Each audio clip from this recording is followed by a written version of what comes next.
সোনারাঙা এই দানাগুলো কৃষকের কাছে ধান নয়, বরং এক একটি স্বপ্ন। সারা বছরের কোরাকি রেখে যে ধান অবশিষ্ট থাকবে তা বিক্রি করে ছেলের লেখাপড়া, মেয়ের বিয়ে, বৃদ্ধা মা বাবার চিকিৎসাসহ পরিবারের সারা বছরের আনুষঙ্গিক খরচ মিটবে।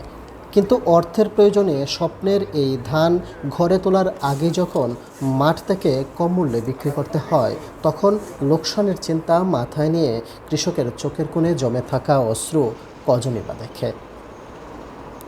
এক ক্ষেতের মধ্যে 20 মন 25 মন ধান হইতেছে, 26 মন ধান হইতেছে।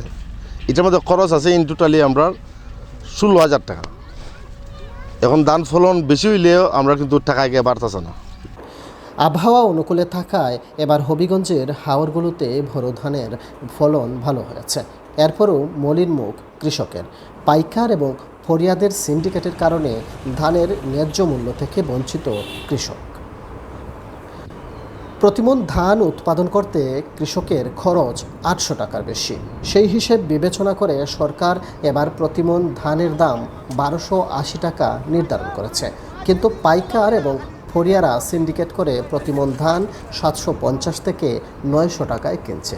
ধান কাটা সহ আনুষঙ্গিক খরচে অর্থের যোগান দিতে পাইকারদের নির্ধারিত দামেই ধান বিক্রি করতে হচ্ছে কৃষকদের।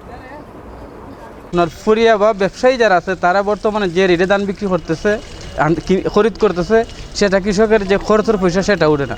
বর্তমানে 850 বা 900 টাকা মন ধান বেচা বিক্রি হচ্ছে। এই বৈশাখ মাসে যে দামটা দেখা না, এই দামে তো আমরা পুষে না, একবার লস। এই সারের দিয়ে জিনিস, সারের আগে আসলো তোমার 700 750 1400 টাকা বস্তা, তো পুষবো কিলা। বাবারে না করি তো মনে করো গৃহস্থরা তো খরণ লাগবে, এরপরে তো মনে করো না করিও তো আমরা ওই করবার না। কৃষি বিভাগের তথ্য অনুযায়ী হাওরের 75% ধান কাটা শেষ হয়ে গেছে। তবে এখনও সরকারিভাবে ধান কেনা শুরু হয়নি। এমনকি জেলা থেকে কী পরিমাণ ধান কেনা হবে তাও নির্ধারণ করা হয়নি। যদিও খাদ্য কর্মকর্তা বলছেন আগামী 7 মে থেকে ধান সংগ্রহ অভিযান শুরু হবে। বিষয়টা সরকারের যদি আগে ওখান লইতো, প্রথম কাটার সময় সরকারের এই ধান লইতো, তাহলে আমরা কৃষক বাঁচলাম না। আর এটা লয় কাটার শেষ হয়ে বেলা কৃষকের কাছে যে গরিব গরু আছে এরা কাছে ধান এই সময় থাকে না। হবিগঞ্জে প্রতি বছর যে পরিমাণ ধান উৎপাদন হয় তার 18 থেকে 20% কিনতে পারে সরকার। বাকি 60%-এর বেশি ধান পাইকার বা ফরিয়াদের কাছে বিক্রি করতে হয়।